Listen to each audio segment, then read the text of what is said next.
What's up, everybody? It's Will from Low Rated Duelist bringing you my Low Rated Buster Blader deck. So, this was a deck that was very heavily requested by our viewers, and like I said, we like to cater toward our viewers, and eventually we do get around to making these deck profiles.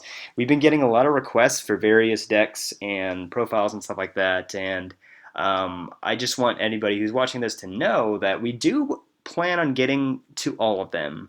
However, like I said, for myself, Noah, and Christian, this channel is more of a hobby of ours. We do have a lot of stuff going outside or going on outside of this.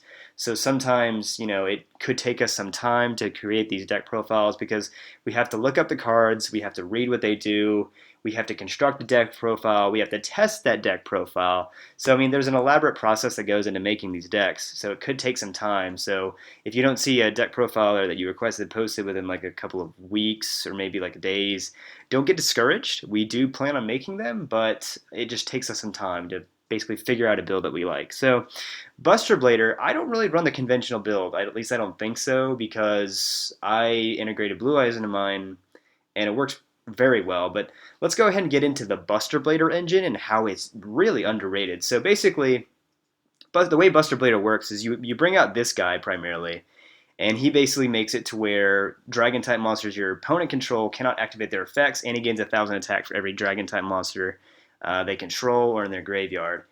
And he changes them to defense position and inflicts piercing damage. What you basically want to do is you want to combo this card with this card on the field. Buster Dragon makes it to where all your opponent's monsters become dragon type, and yeah, they're pretty good. So when you have this plus this on the board, you auto win against so many decks because, like I said before, a lot of the decks nowadays are forsaking back row, not really running that stuff because everything is monster effect based. So when you bring this out against a deck kind of like Zodiacs and kind of like Fluffles or Blue Eyes or True Kings and stuff like that, decks that really don't run back row, you pretty much auto win against them because this makes it to where they can't activate their effects and they put in defense position to where they can't really get out stuff, which is really good. So the most efficient way you can bring this card out is by using this card, Destruction Swordman's Cradle.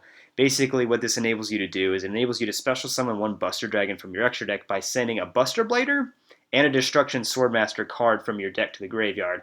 What you want to do is you want to activate this, send Buster Blader and this card to the graveyard. And this card, you can banish this card from the graveyard and the materials for your fusion monster, so Buster Blader plus any dragon type monster, and automatically you have a Buster Dragon and the fusion on the field to lock your opponent down. The only problem is that this card causes your Buster Dragon to die after a turn. And so the best way I found of alleviating that, oh, and this guy cannot attack directly. So sometimes you could have this lock and this thing ends up dying, or sometimes you have this lock and this can't attack directly. So the best way I found of advancing the game state in this situation is to integrate some Blue Eyes in the deck because it works really well with these cards because they're level 1 tuners. So basically, you're going to run 2 Blue Eyes, 3 Alternative, 1 Dragon Spirit of White because he removes back row. You want 3 Buster Blader because you have to make this card live. 3 Stones of Ancients. Buster Whelp is the best card in this deck other than Sage because he basically searches out this trap card. So if you open Whelp, you can search this trap card out. And if you have any Blue Eyes monster on the field, you can synchro into Blue Eyes Spirit Dragon, which is really good because it only requires a tuner and a Blue Eyes monster. And since this is a level 1 tuner, it's very conveniently goes into Blue Eyes Spirit. The great thing about Blue Eyes Spirit in this deck is we said that the problem that with Buster Dragon in this card is that it's going to die after a turn, so you lose your lock. However, if you make Blue Eyes Spirit Dragon, you can use this effect to go into Azure Eyes Silver Dragon. And Azure Eyes basically makes it to where Dragon-type monsters you control cannot be targeted or destroyed by card effects until the end of the next turn. Essentially, you bypass this destruction effect, and your Buster Dragon stays on the field, and he's going to revive dragons from the graveyard. So, really good. One of this dude because you can equip him to your Buster Dragon and special summon him from the Spell and Trap Stone. And when he's equipped to the Buster Blader, they cannot use their extra deck, which is really good against decks like Zodiacs, DDD, blah blah blah. 1 White Stone Legend, 3 Sage, because Sage can search out 1 Light Tuner monster, so he can search out the Whelp. So if you don't open with Whelp, you can normal summon this, make a Blue Eye Spirit, and then have one at least for next turn. Or if you have the field spell, this enables you to normal summon a Light Tuner monster twice. So sometimes you can normal Sage, add this to your hand, activate this field spell, normal this, and then get your trap card, and you're set up pretty good because you can also activate this effect to send one normal type monster from your graveyard, aka Blue Eyes White Dragon, because you need a dragon type monster in the graveyard for this card to be live. So you get a dragon type monster in the graveyard, and you're set for next turn.